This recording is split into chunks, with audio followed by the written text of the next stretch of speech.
Hi everyone. So this is just going to be a brief introduction to the transition from Romanticism to Victorian literature. Before I start, I want to say something. The introduction in your textbook actually does, I think it does really a good job in laying the groundwork for Victorian literature. So I'm not going to try and replace that. What I want to do here is something a little different and hopefully a bit more practical and concrete. So what we're going to do is compare two Victorian poems and use them to see how Victorian poetry begins to move away from the romantic tradition we were working with last week, especially in poets like Byron, Wordsworth and Shelley. The two poems we're looking at today are Dover Beach by Matthew Arnold and The Darkling Thrush by Thomas Hardy. So I chose these two poems for a reason. Structurally speaking, they're actually quite similar. Both of them begin with a turn to nature, which now should feel very familiar to you. This is one of the most classic romantic moves. You look to nature to help you make sense of the world. You look to it for meaning, for comfort. So for the romanticists, right, nature was a way of outsourcing the problem of meaning and even sanity, we can say.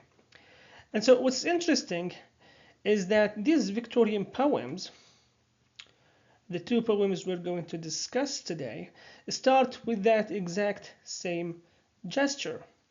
They try the romantic move, but instead of the kind of reassurance or transcendence we often get in romantic poetry, that move doesn't really work here. Nature does not deliver. Nature refuses to cooperate, so to speak. So what we end up seeing in both poems is a kind of failed attempt to extract meaning from nature. And that failure is a big part of what makes this shift from Romanticism to Victorian literature. So before we jump into the poem itself, just a couple of quick things about Dover Beach. It's generally said that Arnold wrote, or at least began writing, the poem sometime around 1851. Those scholars still debate the exact date. So the exact year isn't really crucial for us, but the context we have is definitely important. So one biographical detail that is worth keeping in mind here is that Arnold worked as a school inspector for about 35 years. So he wasn't some detached poet. He was deeply embedded in the educational system. He spent his life thinking about how people are taught, what they believe, right? And what happens when those shared beliefs begin to fade away. So and here's slightly the crazy part. Arnold is thinking about all of this while he's on his honeymoon. So imagine you're supposed to be having this idyllic romantic moment, right? And instead, he's standing there by the sea, worrying about the collapse of religious faith and what that means for society. So the anxiety in Dover Beach, especially that fear about the loss of faith, feels very real and very human. It isn't abstract, right, by any means. It's a deeply personal worry that intrudes on what should be, a genuine moment of happiness. So let's actually start with the poem itself. I will read the first stanza and then we will look at what's happening here. The sea is calm tonight, the tide is full, the moon lies fair upon the straits. On the French coast the light gleams and is gone, the cliffs of England stand glimmering and vast. Out in the tranquil bay, come to the window, sweet is the night air. Only from the long line of spray where the sea meets the moon-blanched land, listen, you hear the grating roar of pebbles which the waves draw back and fling at their return up the high strand, begin and cease, and then again begin, with tremulous cadence slow and bring the eternal note of sadness in. All right, so what we see right away is a genuine attempt to extract some kind of meaning from nature. And this, again, this should feel very familiar. It's a move we have seen with the Romantics, right? So when things feel unstable, you turn to nature. This is the romantic move. And you hope that it will give you a sense of clarity or comfort. So notice how personal this moment is. The speaker is calling his new wife to the window, and he asks her to listen to the sea with him. It's intimate and it's quiet, and it feels like the beginning of a shared understanding, almost like he's hoping nature will help in grounding both of them. So let's move on to the second and third stanzas. Sophocles long ago heard it on the Aegean, and it brought into his mind the turbid ebb and flow of human misery. We find also in the sound a thought, hearing it by this distant northern sea.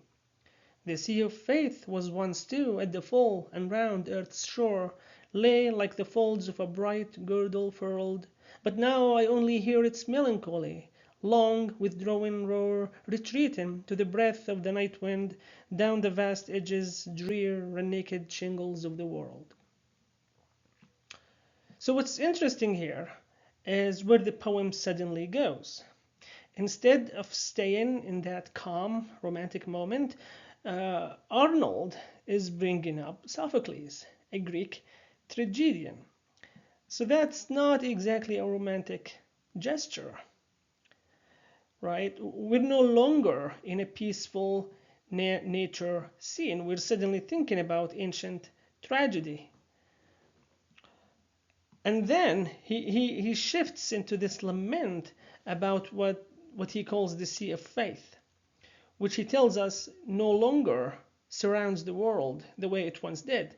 Faith used to feel full, right, and enclosing and reassuring, but now it's withdrawing, just like the sea, the ebb and the flow. The simile he uses to describe this is really striking. He says, like the folds of a bright girdle furled. Now that's a very romantic image, right? It's sensuous, visual, and almost intimate. But he's using it to talk about religious faith, which creates this strange tension, we can say. So we end up with this unsettling mixture of the religious and the almost sensual or even profane. Now it's beautiful, right? But it also feels uncomfortable, and the discomfort, the sense of the discomfort, is doing something in this poem. Okay, so now let's read the last stanza. Ah, love, let us be true to one another, for the world, which seems to lie before us like a land of dreams, so various, so beautiful, so new, hath really neither joy, nor love, nor light, nor certitude, nor peace, nor help for pain. And we are here, as on a darkling plain, swept with confused alarms of struggle and flight, where ignorant armies clash by night. So what's interesting now is that there is a noticeable shift in tone. After all that melancholy and anxiety, the speaker turns away from those abstract and depressing thoughts, and he's trying to hold on to something more immediate, something more substantial in that moment, which is his relationship with his wife. Now, at this point, it's kind of clear that he can't get hope or meaning from nature anymore. So that romantic route has failed. Instead of giving up, he looks to something smaller and closer and more manageable and immediate, which is human connection. And this is where the poem really starts to feel Victorian. We move away from Romanticism's obsession with the sublime, with vast landscapes, with transcendence, with the unnarratable, with the awe-aspiring, and we move towards something more grounded, more social, more immediate. In a word, more Victorian. So meaning, if it exists at all, is no longer out there in nature. It's something fragile that has to be created and cultivated and also protected between people and society. Okay, so now let's shift to the Darkling Thrush by Thomas Hardy. This poem kind of bookends the Victorian period from the other end. It was written in 1899, right at the close of the 19th century. So we can say if Dover Beach captures the mid-19th century crisis of faith, when belief was felt to be slipping away, Hardy's poem here is showing us what things look like once that loss of faith has settled in. So what's striking here is that the poem doesn't really sound shocked or panicky about the absence of faith anymore. Instead, there is this sense of weary acceptance. It's a world that feels like it may never have had any clear order or guiding belief to begin with, and the speaker is already living inside that reality. So let's go ahead and read the first two stanzas. I leant upon a coppice gate when frost was spectre grey, and winter's dregs made desolate the weakening eye of day. The tangled vine stems scored the sky like strings of broken lyres, and all mankind that haunted nigh had sought their household fires. The land's sharp features seemed to be the century's corpse outlined, his crypt the cloudy canopy, the wind his death lament. The ancient pulse of germ and birth was shrunken hard and dry, and every spirit upon earth seemed fervorless as I. So right away we get this image of a speaker who's settled within the natural world. But he's also completely alone. He's leaning against a coppice gate at dusk, and there is this strong sense of isolation, right? And it isn't just coming from the landscape, it's also coming from other people. Everyone else seems to be indoors, withdrawn from the scene. So now let's listen to the sounds Hardy is using here. You'll hear like a lot of harsh consonants, what we call fricatives, and they really heighten the tension when he describes the land's sharp features and then compares the century to a corpse outlined, and the crypt being the cloudy sky and the wind acting like a death lament. So the language itself starts to feel abrasive and cold. The imagery is incredibly bleak, right? And it's almost as if he's mourning the death of the century itself. And by the end of this section, he makes it explicit. Everything around him feels as depressed and lifeless as he does. So let's finish by reading the last two stanzas.